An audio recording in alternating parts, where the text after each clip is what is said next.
Number 4, have had sex with 50 women, right? What? What? That's the craziest shit I've heard. I think that Myron guy, if you're listening to him as a man, you're setting yourself up for failure. So, you know, what do you think about that? Like, how can men actually close this gap? Well, I think guys need to understand the reason why women are so hypergamous nowadays is because they can be, right? With the explosion of social media, internet, we're more interconnected now than ever before. And what that's allowed is it's allowed the ugly side of hypergamy to rear its face, which is basically women have this perpetual mindset that the grass is greener on the other side. And, you know, they'll be with the guy that they're with, right? He fulfills a lot of their wants and requirements, but they'll look at something on Instagram or on TikTok and they'll see another girl getting more, or another guy that's offering a better opportunity, a better experience. And what ends up happening is women, if they feel like they can do better, they will, right? And I mean, isn't that the case for everybody? Guys do that shit too. They go on Instagram and look at Instagram baddies with fat asses and big titties. What's the difference? The issue here is that a lot of women have a problem with discerning men that actually want to really court them and date them and take them seriously versus men that are simply giving them attention with the goal of getting sex. Women are terrible at discerning the difference between these two things, because to them, a lot of girls want attention by any means necessary, whether it's good attention, where a guy actually wants to take her seriously in court, or even bad attention, where the guy just wants her for sexual access. So the reason why women are so insufferable nowadays is because simply they can be, and with very little repercussion. And there's not many people on the internet, right? I know we talk about this stuff and other people in the red pill sphere, but the reality is we are a minority compared to all the other idiots out there that push out propaganda that makes women feel better about themselves.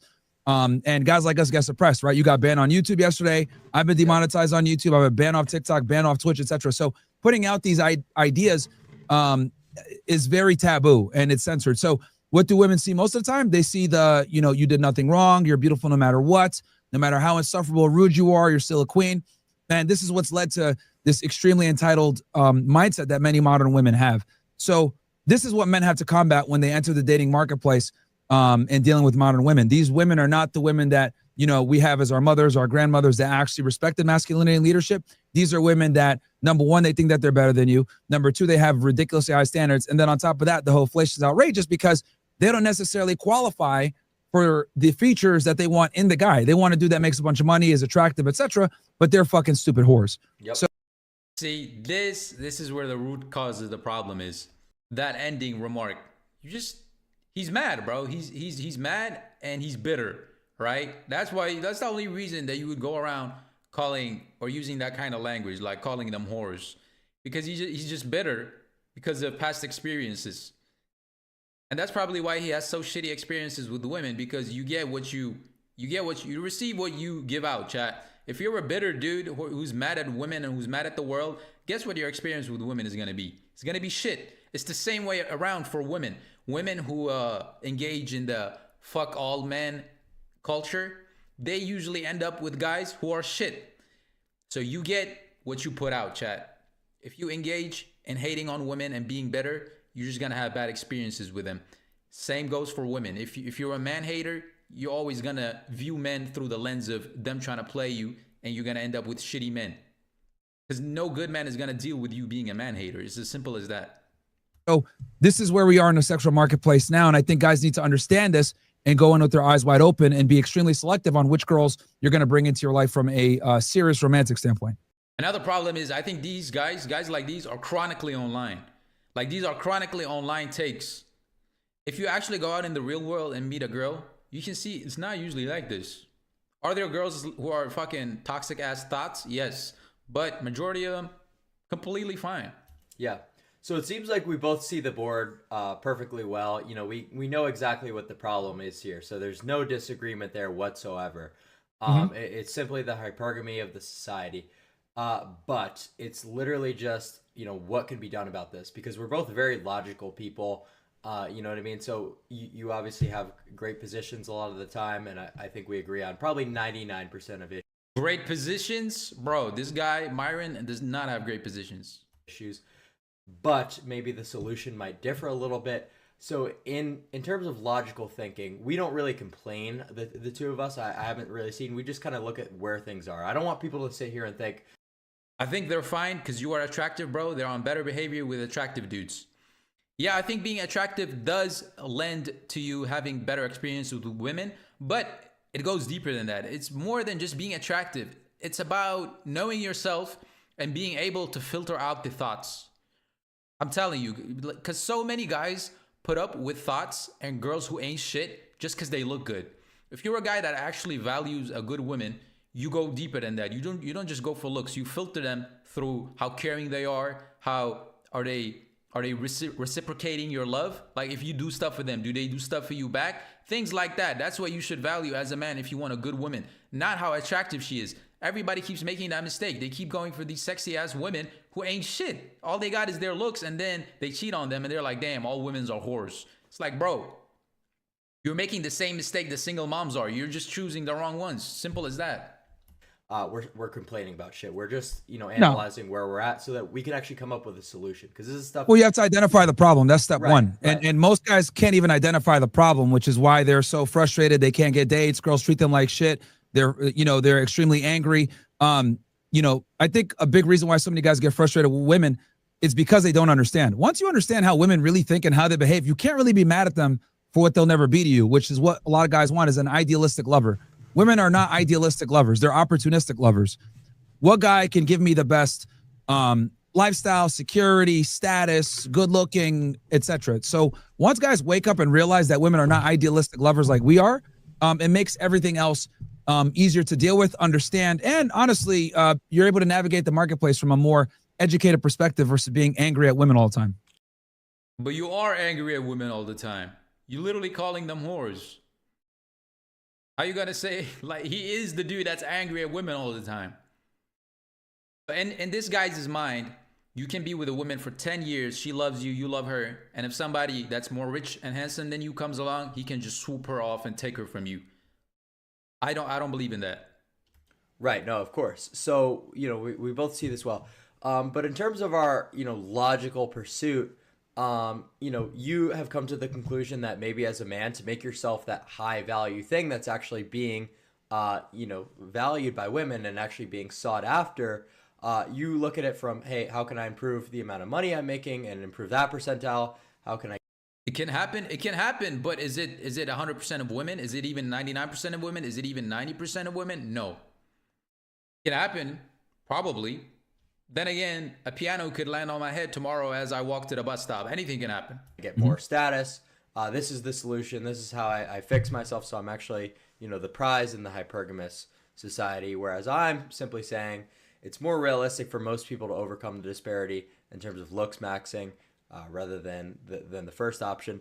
And, the thing that I want to, of note that I want to say is a lot of people who have really made it as social media or political, whatever ways that people have ascribed their status or acquired their status rather, they get to such a crazy ridiculous percentile, 99.99999, that they're sitting here thinking, oh wow, I have all this money, I have all this status, I'm really not that good looking. But when we're talking about a society, right, what's accomplished by those people like Andrew Tate, who maybe isn't the best looking person, but is able to get the hottest of the hot women. That's someone who's making like, I think he's close to a billionaire. So that's not realistic to recommend most people do.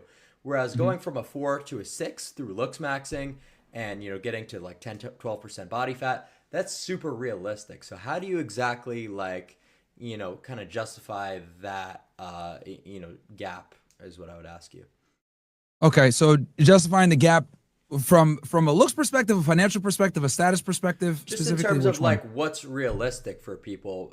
Okay. Because even making $1 million a year, being a millionaire, that's really not as crazy as people think. Like that's not going to allow you to overcome like serious looks issues, So Yeah. And that's a crazy number to hit, right? 7 figures a year. I'm pretty sure that's like less than 0.5% of the United States. So when that number is in mind, and that's really not going to get you that far, it doesn't seem realistic to me to recommend people just money max as their way of pulling themselves out of the hole. Yeah. So I mean, money is cool and all, but that's not the core of the issue. If you think that reaching $1 million is how you get girls, you're wildly mistaken. Like, money is cool and all, it can definitely help you, but if the core of the problem is your personality, it's not gonna do much in terms of actually finding a woman that you want to spend your entire life with. Can you find thoughts that just want to fuck you because you got money and be at your place, your cool apartment? Sure. But they're not going to stay. They just want you for your money. So the problem is still there. Yo, hell, I found a channel called King Clap. All right, I'm going to check that out after this. So my position on this is I'm actually very big on guys improving their looks. You know, I'm not one of these like dating coaches that's like, oh yeah, bro, it's all game. No, man, that's bullshit. Because the problem is, no matter how charming you are, how you know, how funny you are, how interesting you are, if you're ugly, girls aren't even going to give you a chance. So you need to get to a level where women aren't going to reject you outright. Because this is the first part that I agree with, and I keep saying this too. I think you do need to be a certain level of attractivity. All right, you need to reach a certain level of attractiveness, just to get your foot in the door. So I'm not gonna sit here and just say, oh, looks don't matter. Everything that matters is just being charming and knowing how to talk to girls. That's not realistic either. You do need both, but you don't need to look like fucking Brad Pitt. the way that you look, where you can't even display your game. Like these, you know, game only guys, you know, they're bullshitting with that. Now, when it comes to money and status, this is how I look at it, right? So every woman is different based on where she is in life. Typically, the older she is, the more status and resources matter. The younger and hotter she is, the more she cares about emotional stimuli and the way that the guy looks, right? So what I tell guys is you need to have everything. Have your money on point, go to the gym, Looksmaxx, especially if you're under 6 foot tall. If you're under 6 foot tall, you must Looksmaxx. There's no way around it. You need to get in the gym, you need to get lean, need to be muscular, because that's going to compensate for the lack thereof that you're not over 6 feet tall. Like dating apps, for example, like Bumble and Tinder, etc. Women already get rid of like 90% of the guys off of their height parameters alone. So this is what a lot of guys that are under 6 feet are dealing with, where you guys are invisible to these women. So you need to overcome that with proper grooming, dressing well. I'm not saying you have to wear designer or whatever, but you need to wear things that look good and fit on you and accentuate your shape. What shape is that? You need to be in the gym.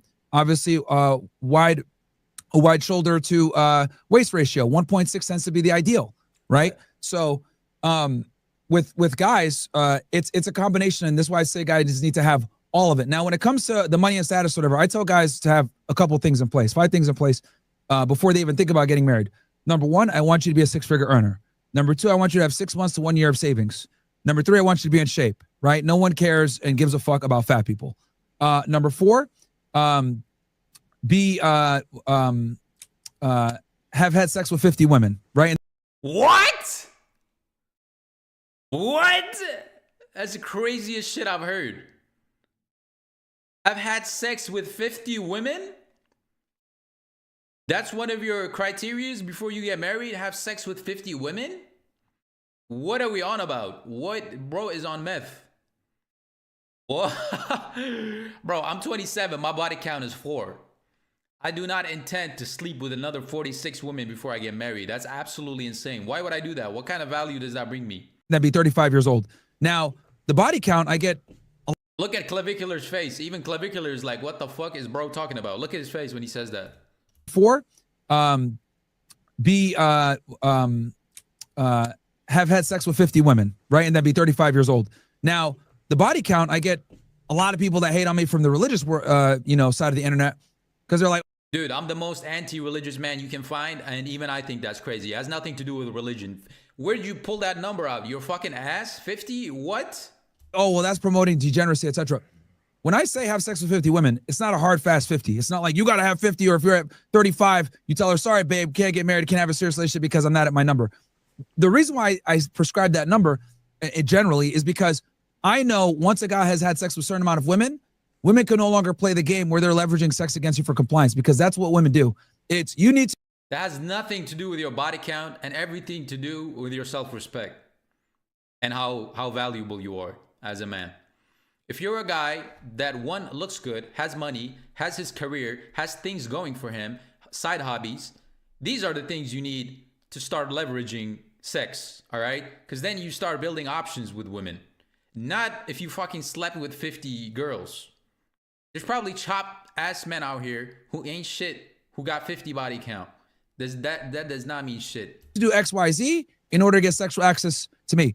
And what ends up happening for a lot of guys is to get that sexual access, they'll compromise their values, they'll start simping, they'll think that the girl is better than them, and they start naturally pedestalizing her. And when you pedestalize women, they become terrible fucking people. Women are horrible people when they have the... I agree. You should not put women on pedestals. I've been there. I've done that. And it's not good. And you do that because you have low confidence.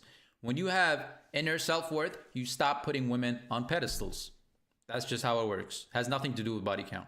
Leverage. And I don't want guys acting like Simpson idiots in order to get sexual access. And the way to kind of override that is by having sexual experience so that pussy's not like a foreign concept to you where she can fucking bully you and gain resources and leverage over you through sexuality. You don't need 50 bodies. You just need a couple of relationships. You just need to be calm around women. If you can achieve that, then you're good. But if you're still at that point where as soon as any girl gives you attention, you just throw away all your values, all your opinions, just so she can sleep with you, that means you're thirsty. People can smell thirsty from 50 miles away, chat. And that's what they don't respect. That's why I tell guys to have these things. Now, that's why I think it's so important to be to have so many different things checked out. Do you have to need to be a millionaire? No, of course not. But you definitely want to be a six-figure earner and a higher earner so that you're appealable to a larger demographic of women, because unfortunately, a lot of women do have standards when it comes to financial and status level. And let me just share a personal story, all right? I don't usually share personal stuff, but I'm going to do it just for the sake of the argument. So currently, I'm literally seeing a girl, all right, chat. So I don't know if you guys know, but I'm at my lowest point right now, financially speaking. I have no money. This girl that I'm seeing, she literally lets me eat food at her place. So she cooks me meals because I don't have food at my own place. Even the other day, chat, I went and got food from her mom. I was going to call my mom to see if she had food. She said she didn't cook that day. I was like, oh, fuck. You know what she says? She says, let's go get some food from my mom. So we go and pick up food from her mom. So this is a girl that's seeing that I have no money. I'm literally eating at her place for free. She's picking me up, taking me to her mom so I can get food from her mom. This is a good person, okay? It has nothing to do with how many fucking bodies you have and everything to do with how you treat the other person on the other end. I treat her with respect. I do stuff for her. I care about her. And I'm always genuine. I never have an agenda. I'm always myself with her. And I treat her like a human being.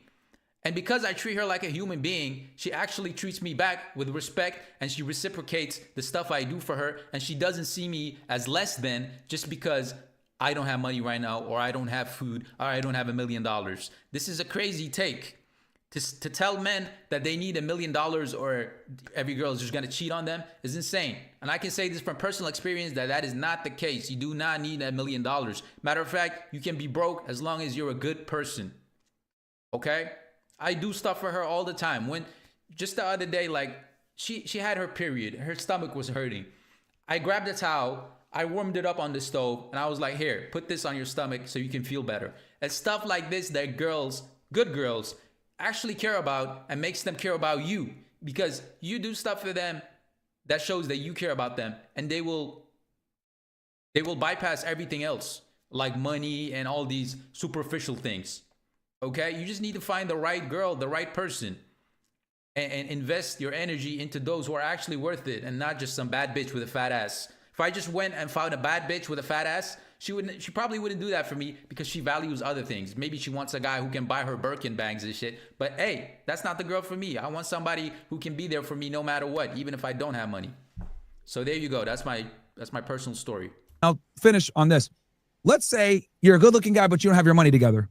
What'll end up happening is you'll get a lot of casual sex. Women will hook up with you on one-night stands, etc. But it's going to be very difficult for you to retain women, right? A rich dude or a rich simp or some sugar daddy will take the girl from you to some degree. But if you only have money and you're ugly and you're a loser and you have no game, what ends up happening is Chad will take your girl for the night. You might be able to retain her with this like transactional type relationship, but she's not going to respect you. She's going to talk back to you. She's not going to go back to the kitchen. She's not going to do certain things. This is why it's so important to have everything so that you can be a complete package. Because if you're missing one thing, what ends up happening is you're going to get burned for it later.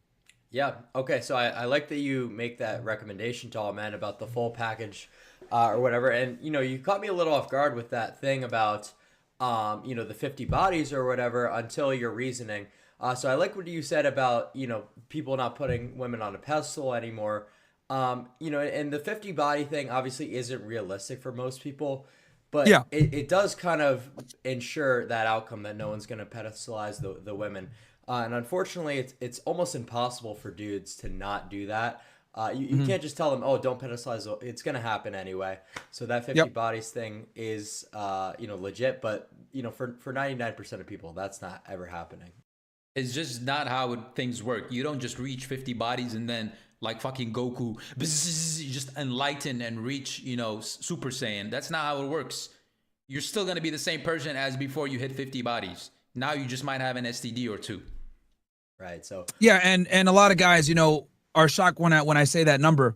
But the reason why I give that number is because I just don't want guys to be controlled by women. Because most girls are gonna come in and like boss you around. Oh, you're not getting any nookie unless you take the trash out.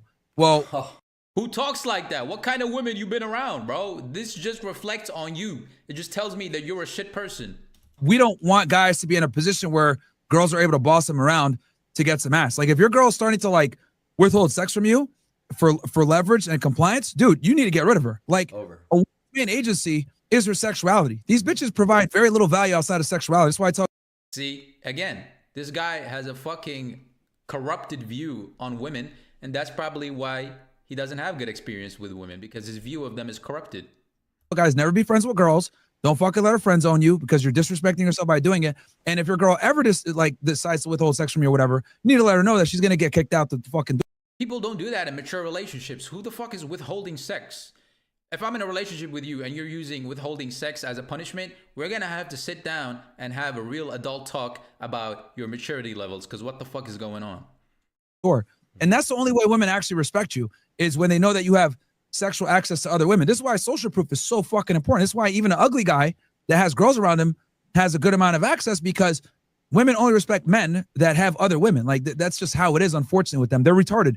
Women are not capable of making their own independent decisions. They need the collective. They need other people to verify your status or verify where you are. This is a big reason, actually, why Jeffrey Epstein, for those of you that that know that was compromising all these politicians and powerful people, one of the things that he did was Ghislaine Maxwell would be going to the UN talking about the environment, all this other stuff, right? And she'd deal with all these like very high level politicians.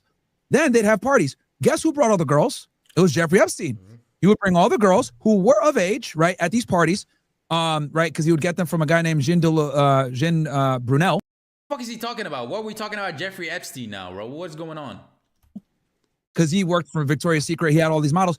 They'd go to these parties, have all these beautiful women. Guys want to get to know, who is this guy, Jeffrey Epstein? Yeah, he has all these Victoria's Secret models there because the guy that backed him, Les Wexner, was the owner of Victoria's Secret, and Brunel worked for him getting the models. So they bring these girls. So he's there with Ghislaine Maxwell, and he has a bunch of models there. People are going to want to know who he is. Oh, come to my ranch in New Mexico. Oh, come to meet me in West Palm Beach. Oh, come to my house in France, in New York City. So he has, the social proof with the women there, the location proof.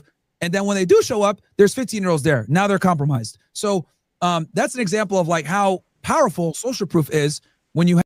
What the fuck is bro talking? Did you really just use Jeffrey Epstein as a way of saying that girls care about social validation? Like, yes, they do. But what is this talking point? Like, they have money and influence, bro. And they were corrupted and fucking pedophiles. What is there to say here? What are we talking about? Have other women with you where you can get these fucking diplomats and powerful people to show up at your house. Next thing you know, there's underage girls there and they're compromised. That's a big part of the game that he had. Right, absolutely. So on the LMS triad, looks, money, status, how do you rank those? In terms of good question. Good question. Or let me sure, go ahead. Specify. I'm confused. Isn't Clavicular the guest here? Isn't he the one supposed to be getting the questions? The question a little bit more. On the LMS triad, where do you rank them in terms of importance and, what people should actually work to, improve first? Sure. So every woman is different. Some women might prioritize looks and then money behind that. Some girls prioritize status, then money behind that. Or some girls go status, then looks after that. I would say to have the best bang for your buck, right? Status is number one. Because with status, You're able to transcend barriers. You know, your reputation precedes you. People know who you are. So as a guy that has status, which typically money's right behind that, you'll be able to unlock certain doors and you have like wide reach, right? And then after that, I would say like money's like kind of a close second because it's very difficult to have status without having the money. It kind of comes together. And then looks absolutely play a role like right behind that, because what I will say is this: you can overcome being not the most attractive guy if you have money and status, right? We know a lot of ugly dudes that get chicks. I mean, look at some of these streamers that we, you know, that are fucking losers, fat, no real maturity, whatever, but they're still getting girls. Why? Because they're famous. But then with that said, there's other guys also that, like, you know, are very good looking, chads, that are able to close. But I would say on the grand scheme of things, like overall, if you wanted to be the most attractive to the most women, status is by far, I would say the number one thing. But everything else is closely behind. No, but like specifically, what do you think is most realistic for people? I mean, since the beginning, women always preferred bigger men that can provide. Yeah, I think there's truth to this, but not in the way that these guys are putting it. They're making it seem way more important and all encompassing than it is. You know, being a provider and all of that, sure, that's good, but it's not as important as these guys make it seem. And honestly, I feel like this Myron guy, one, he's probably stuck in a bubble, so he keeps hearing the same opinions all over, and he actually never goes out, so he doesn't know the real world. Two, he's saying this because he's built an audience that's red pill / black pill, so he has money incentive. He doesn't really care about putting out knowledge or advice that's going to help young men. All he cares about is to grow his audience and what gets views. And that's when he spews shit like this, his audience resonates with that because that's the kind of audience he's built. So those are like the two main reasons why his opinions and advice is so shit. To actually, you know, get to that level where it's something that you could leverage in order to get women, you know? Oh, what's the easiest? Okay, so your looks is in your control. Yeah, so looks is in your control. Okay, so we agree on that for sure.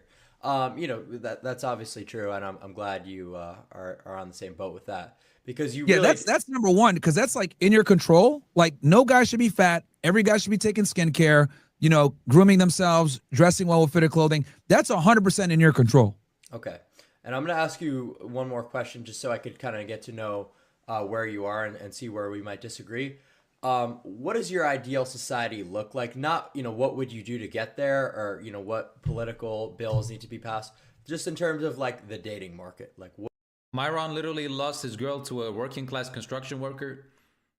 I'm not surprised. Matter of fact, I'm more surprised they even managed to pull a girl in the first place with this type of mentality. I can only imagine what being in a relationship with this Myron guy must be like. It must be hell on earth. What would you say would be ideal? Like, you know, people getting married, like monogamous relationships, or, you know, what does that kind of look like? Can you lay that out? Yeah, I mean, I think ideal is, you know, lots of nuclear families. I think the nuclear family is the backbone to any society. I talk about this quite a bit, you know, on my show, and why I'm so against feminism, because I think feminism was the death blow to the nuclear family. But realistically speaking, like, that's the ideal, right? Nuclear families, women that are at a certain sexual market value getting with men that are at a comparable sexual market value. But I'll be 100% honest with you, that's never going to happen. And the reason why is because women have far too much latitude in the sexual marketplace nowadays. They make their own money. They have their own status. They have their own careers. So whenever women increase their own social status, they look for a partner that's either at the same social status or higher. So I don't predict that women are going to concede any of the territory they've taken, or they're not going to concede any of the space that they've taken through feminism. They fought 60 to 70 years to leave the kitchen, and they're here now. I would argue women have more rights and privileges than men do, and I just don't foresee them walking that back. So I think what's going to end up happening is the sexual marketplace, there's going to be more disparity between men and women. So in other words, a minority of the men are going to have the majority of the women, and I think that minority of men is going to dwindle more and more. 10 years ago, I would have said maybe 20% of the men were having sex with 80% of the women. I would argue now it's probably between 10 to even single digits of that small percentage of men having sex with a majority of the women. Online take. That's an online take. If you actually ever been to a club or a bar or anything, you see these regular ass looking dudes with girls. It's just, you got to get your foot in the door somehow. Maybe you know a guy that knows a girl, and then you're introduced at a house party and everybody's talking. As long as you're not this super ugly chopped guy who has zero social skills, you're going to get laid. You just need to put yourself in situations where you're actually interacting with women and, you know, get to talk to them. This is a crazy take. You don't need to be top 9 percentile men to sleep with women. Trust me, chat. Yeah, no, absolutely. And my prediction that I've always, said on my show has been that there's going to be a huge, amount of jealousy from the people who are outside of that small percentage of men who, and this could eventually, it's not there quite yet because people don't know. I think they're kind of starting to with, shows like yours, maybe people like me talking about it, but there's eventually going to be so much resentment that it's going to get to a point of violence, whether that be towards women or towards that, small percentage of men who are dominating in terms of the sexual market. I can't exactly say. What is he talking about? There already is violence against women. Have you guys looked at the stats? Every year, so many rape cases, so many domestic abuse. Women are literally like, they're constant threats of a man attacking them at any point. As a man, I'm happy to be a man in this society because it means I don't have to put up with the shit that women have to put up with. Like at any point, I could be attacked if I'm a woman, and biologically speaking, physically speaking, I'm probably gonna be weaker, right? So I'm under constant threat of physical action being taken towards me. And usually there's nothing I can do as a woman. I'm so happy to be a man. I think we have it way easier. I don't know what these guys are on about. Where the resentment is going to fall, but I think that there's going to be an. Do you agree with Clav or Myron more overall? I think Clavicular, honestly, is more based than this Myron guy. Myron, he's a loose cannon. He's absolutely lost it. Increase in the violent incel, attacks and things of this nature, as unfortunate as that is. But things are getting so bad. Things are getting so fucked that I really hope we don't go that direction. Do you foresee anything like that? Yeah, I mean, you're 100% right, and I'll tell you why. If you look at the Middle East, right, these places that openly practice polygamy, a lot of the times young guys tend to be violent, do a whole bunch of bullshit, commit acts of violence, terrorism, whatever. Wait, what did he say? The Middle East where they practice polygamy? What? Or maybe I'm not going to sit here and say that it's attributed only to the fact that it's a polygamous society, but there's been studies that show that polygamous societies tend to be less stable than monogamous-led societies, right, of the West, where Christianity tends to be the prevailing religion. So I think there's nothing more dangerous than a guy that has no family, is angry, and doesn't have sexual access. How the fuck is Middle East polygamous culture? Anything, they're more monogamous than the West. I mean, sure, you get to have 4 wives, but how often is that practiced even nowadays? That creates quite a bit of frustration, quite a bit of pent-up anger, Incel rage. and it definitely creates a lot of problems. So, yeah, I mean, I think that's definitely foreseeable. Yeah, I mean, quite honestly, and the thing that I'll say is, going back to women and where they are. People created a society, whether it's the men who are dating down or it's the women, that it makes it so easy and so much more fun for people to take advantage of their place, whether you're the man who's being able to slay all these women or the women who are having access to men outside of their percentile range, that they're going to take advantage of it. So I don't think people should really necessarily resent women for taking advantage of the society that they were born into. So I don't think that any violence or any sort of resentment has any place in this world. Do you think people should really resent women for kind of taking advantage of their place? Yeah, so I have a saying. I say you can either understand women or you can respect them, but you can't do both. And once you understand them, you just can't respect them as equals. And if you can't respect them as equals, you shouldn't be getting mad at them, because they're slaves to their biology even more so than we are. Like, people need to they're slaves to their biology even more so than we are. Men literally rape women because they're too horny. That's all I need to say about that. The young guys need to understand that, like, this whole concept of you know, women being able to make their own decisions with when it comes to sexuality and getting a partner, all this other stuff. This is relatively new stuff. And since the beginning of time, women have always needed men for protection, for, you know, resources, etc. So women pick the best guy that they can because it's a part of their hypergamy. And the other thing guys need to know is no matter how much money a woman has, no matter how successful she is, how much resources she has, she's still gonna want a guy that has more than her, even when she has adequate enough for herself and a partner. And the reason for that is because women don't provide security to men. That's why I tell guys, like, who gives a fuck about these educated girls? Like, get a girl that's going to respect you. That's more important than getting with a girl that's educated and has money and all this other stuff, because she's going to be a pain in the ass later on. And she's going to have high standards. So I think with guys, don't resent women for what they're never going to be to you, which is, like I said before at the top of the show, women are not idealistic lovers like we are. If we like a girl, we like that girl. It doesn't matter if she loses her job. It doesn't matter if she gains a little bit of weight or whatever. A lot of times guys are going to stick it out with a woman. Women, however, are not idealistic lovers to us. They're opportunistic lovers. So as soon as you are no longer the man that she fell in love with, she's going to start to Cap. That is, you cannot generalize like that. There's so many men out there that would take the first fucking chance they get to sleep with a hotter girl and cheat on their girlfriend, even if their girlfriend's been with them for 5 years. This is cap, and it's very individualistic. It's up to the person. It's very, like I said, every individual is different. Some guys will gladly take a chance to sleep with a big booty bitch at a party and cheat on their girl. And some women will be opportunistic. But to say that all women are like this and that you should see them as inferior and that you shouldn't respect them, this is why this guy is, yeah,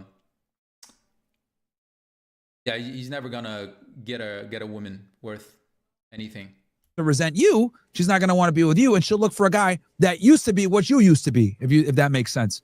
So I think guys just need to understand this, accept it, and navigate in this new normal. But the thing that gets guys pissed off is they think that women are idealistic lovers. That's the biggest frustrating thing for young men. Yeah. I want to go back to the thing about, you know, your recommendation of men having sex with 50 women before they get married. What I want to say is men dating down is definitely a huge problem as well, you know, because there's no way people are going to be able to find 50 sexual partners who are like actually attractive women who are, you know, not complete pieces of shit to be around. There's just no way that's happening.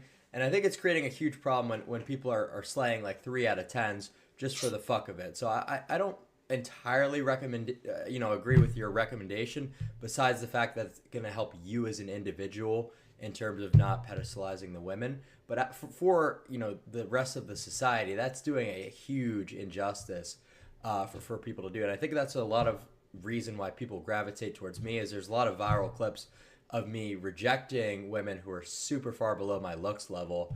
People are saying, oh, bro's restoring, you know, the balance in society. Yeah, you know why? You know why those clips get views, Clev? Because the viewers, the men, 99% who are watching your content, they get to live that through you.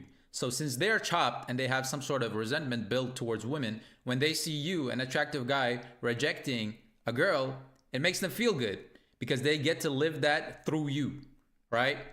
They themselves can't reject women. So when they see Clav doing it, they cheer for him because they feel like they're getting some sort of justice for them being treated so badly by women because of their looks. That's why it's resonating. The audience live through him. Comments and shit like that. So how do you feel about that? Do you agree that it's, you know, probably the worst thing for the society? For guys to get out there and get experience? Not necessarily experience, but it's to get 50 bodies. There's no way that most people are slaying, you know, 50 10 out of 10s. A lot of the time they're going super far below. Vicariously, yes, that's the word I was looking for. The men who don't have such luck with women are living vicariously through Clav. When they see him reject a beautiful woman, they feel good. Below, like dating, you know, 4 out of 10s, or not dating, but having sex with 4 or 5 out of 10s. That's happening all the time. Oh yeah, I mean, well, the reality is that most guys are going to be average to below average. You know, women literally look. I wrote about this in my book. Like, women literally look at like 90%, 95% of men as unattractive, right? Like, most guys simply don't meet their looks requirement. And it's funny because, you know, women will sit there and say that men are shallow, but I would argue women are far more shallow when it comes to men, because the metric of what women find attractive is far narrower than what we find attractive. Incorrect. This is false. I think the opposite. I think men are more narrow in what they find attractive. Because, like, think about it like this, chat. Men, there's several different ways you can increase your sexual market value or whatever it's called, your SMV, right? For a guy, you can get pussy by being funny, by getting money, by having status, by being social, by being popular. So there's a bunch of ways for guys to increase the way that you get girls, right? For girls, there's mainly one main thing that they can do, and that's beauty. For a girl, if they want to be considered high value, right? How much their pussy is worth, essentially, they can only upgrade their looks. Because guys don't care about funny women. Guys don't care about women who have a good career going or have this insane hobby or they're good at something or they're social. They don't care.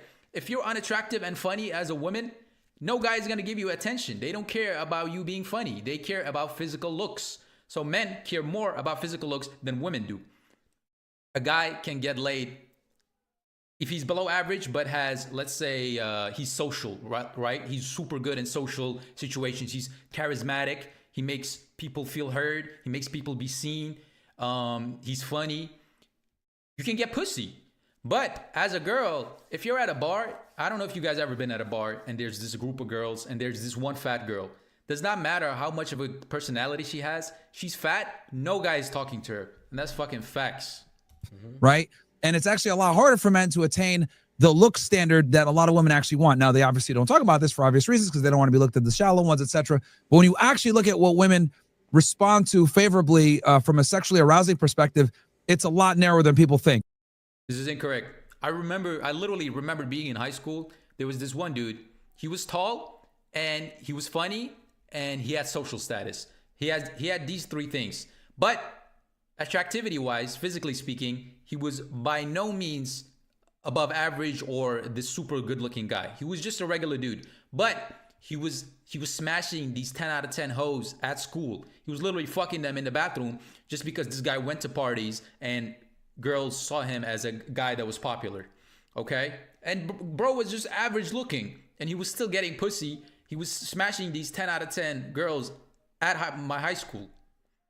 Right? The shoulder width ratio that we talked about, the jawline, face symmetry, all the muscular development, etc. Now, when it comes to what you're saying as far as like, would that be You were watching it? No, bro. I spoke to him.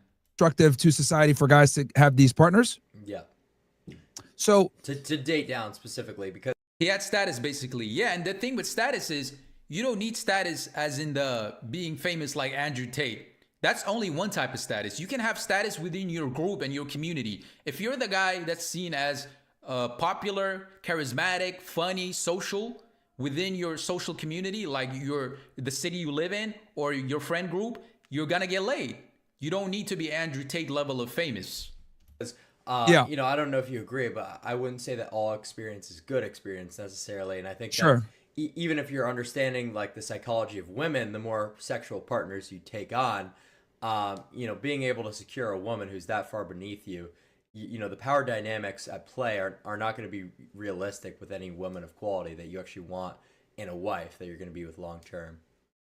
yeah, I mean, It's playing COD on like recruit mode, and you're a professional Call of Duty player. fair. Let's use a Call of Duty analogy, right? Well, you know, you play in recruit mode, you figure out how to use a scope, you figure out how to, you know, take cover, you figure out, you know, positions of power on the map, taking a high ground, etc.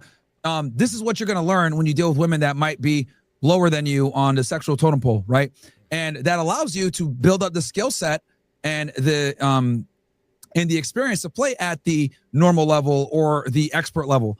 And the problem is that a lot of guys need to almost play like a World of Warcraft thing where they're slaying the runts, right? Getting their level up, figuring out, okay, this is how women move, this is how they behave, etc.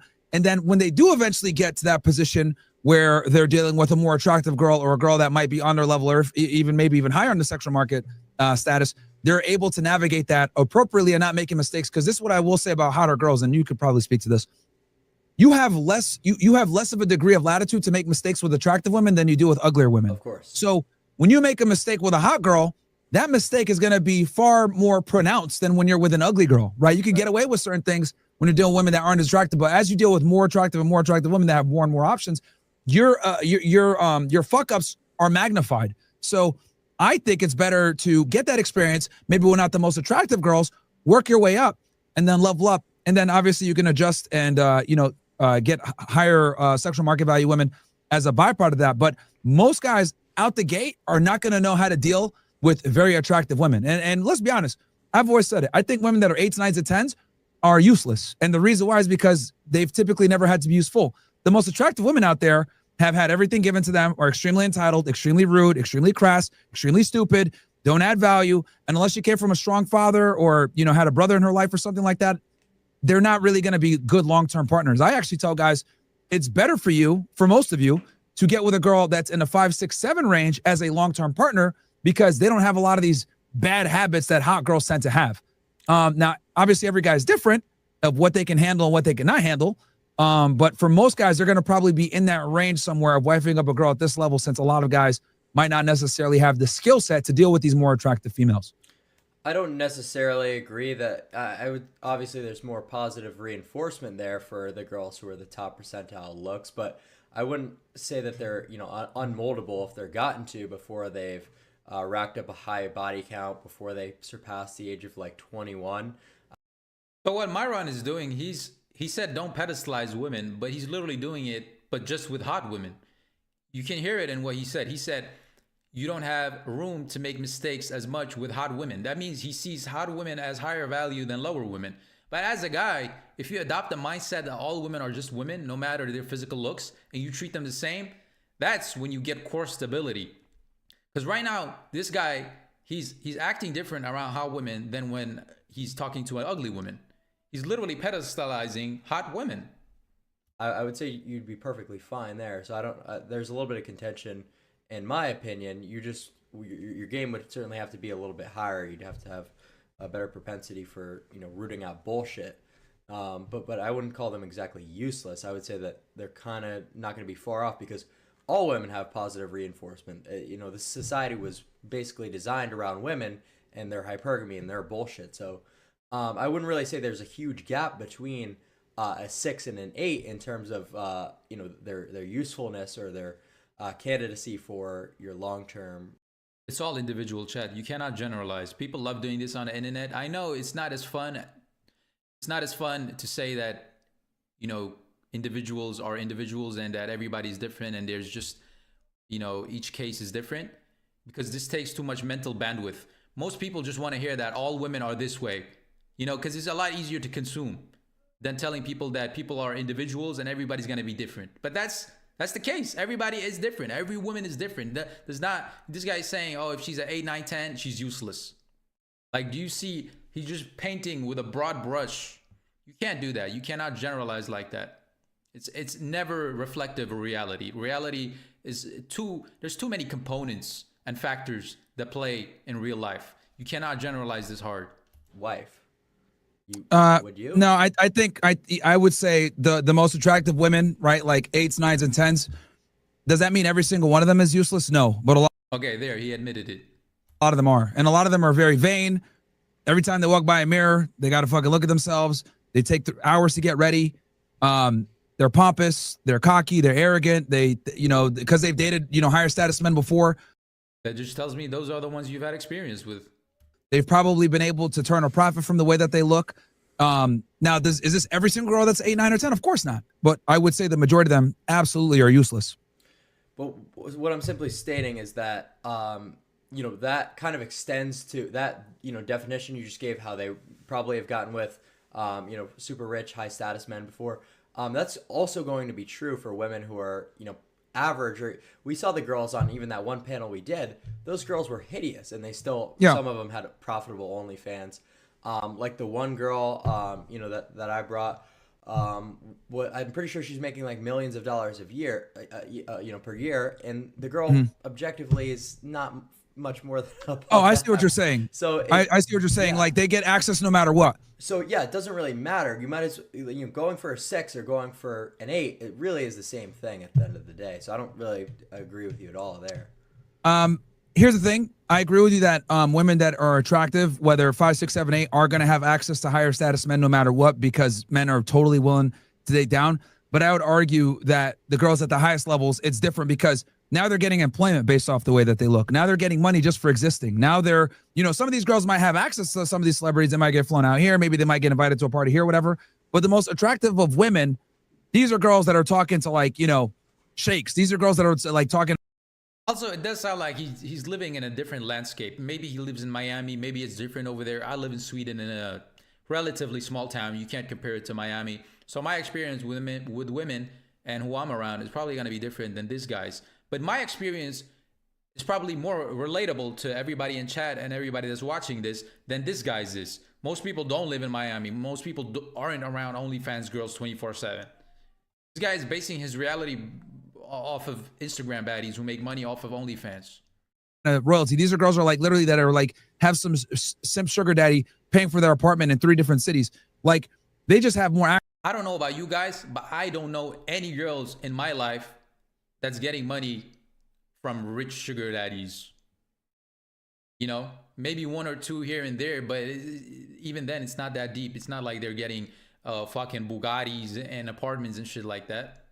Access. I'm not saying that women that are 6s and 7s don't have access, but I'm saying like the 8s, 9s, and 10s have the access, and they have it in abundance, which is why they behave the way that they do. They have more opportunities with these individuals. Not saying that the 6s and 7s don't, but these more attractive women, they have it in far more abundance. Well, it certainly might not be, you know, royalty in Saudi Arabia paying for their apartment for the 6s and 7s. It's certainly going to be like a millionaire, and that's kind of like going to have the same results. So there's really, you'd almost have to go down to like really like below average women to not get that treatment with how bad things are and with how hypergamy kind of operates. So I don't really think that that's something that should be of concern to people. It's kind of just a problem that's kind of prevalent across the board. It's not really something. Like in general, and at this level of society that me and 99% of you guys are in, it's just girls using guys for dinners, maybe a bag, maybe it's just small stuff, you know, because most guys at this societal level that we are in don't have Bugatti level money. You feel me? So are there guys at this level? I mean, are there women at this level that try to use guys materialistically, financially? Yes, but it's like for a dinner or, you know, a Chanel bag. And even then, it's like, if you're stupid enough to buy a girl a Chanel bag that you just met 2 weeks ago, that's on you, bro. That you could kind of avoid by just not going for like the most perfect of perfect women. I think the actual solution to that isn't going for 6s or 7s. It's more so going for women who are still youthful between the ages of 18 and 21. Because 18 and 21? That's where the limit goes? Nah, I would say anywhere between 8 to 30 is considered youthful. There's some 30-year-olds women out here that look really good. It's all about how much you take care of yourself. A lot of the times, even like the hottest girls are not going to be exposed to that since they simply haven't moved to the big cities yet. Maybe they've been. That's one way to circumvent the problem. Yeah. Yes, absolutely. Getting with a girl that Really has experienced that bullshit. Yeah, you know. But like if you're dealing with a girl that's like, let's say 27, 28, right? That's like an 8 or whatever, right? Like an 8, 9, or 10 versus a girl that's like same age group, but that's like a 6 or a 7. Those 8, 9s, and 10s are going to have way more experiences, you know, with these higher status guys than the girl that's like the 6, 7. Like the girls at the 6 and 7 still have access, but they don't have the same level and abundance of access as these other girls. Now, what you mentioned, getting with a girl that's younger, that's one way to circumvent and get around that problem of us having this interconnected social media world, which, you know, I tell guys all the time too. A girl's prime is somewhere between 18 and 24. So if you can find a girl like that before she's corrupted, comes from a strong family, has a good dad, has a good brother, has very strong masculine influence in her life where they respect masculinity, that's one of the ways to circumvent it. But, you know, for me, I just got to keep it real with guys and let them know, like, hey, look, in the West, especially America, a lot of these women don't have fathers. A lot of the times they don't have positive masculinity, and this is what you're going to run into. But if you can find that gem in 18, 19, 20-year-old that isn't a 304, that has a strong dad, yeah, that's obviously the ideal. Well, and I would even go as far as to say, because you just said if you're talking to a 27-year-old, whatever, I would say that women above the ages of really like 22 are utterly useless, and I'll give the reason why. What? What are we saying here? 22? You're useless? Have you ever talked to a girl that's 18, 19 as a 27, 28-year-old man? you just feel the difference of like experience and the level of maturity of conversations. I think ideally, if you're 27, you should date somebody that's also 27. The conversations feel so much more mature and like you have so much more to talk about than somebody who's 19. Literally, I do this all the time. I talk to 19, 18-year-olds daily, and like I do it for content, and most of the time it just does not hit compared to when I'm sitting down and talking in real life with a 26 or 27-year-old. So for them to say that 21 is peak and anything after that is just useless is crazy to me. Is even if she has zero body count, virgin, not promiscuous at all, she still had the opportunity to do all those things. She still had all the richest of the rich guys hitting on her. So, you know, having been exposed to that and having had that opportunity, now you come along, and even though her pair bonding abilities and her... All right, we're going to stop that there. I think we have enough content for a reaction video.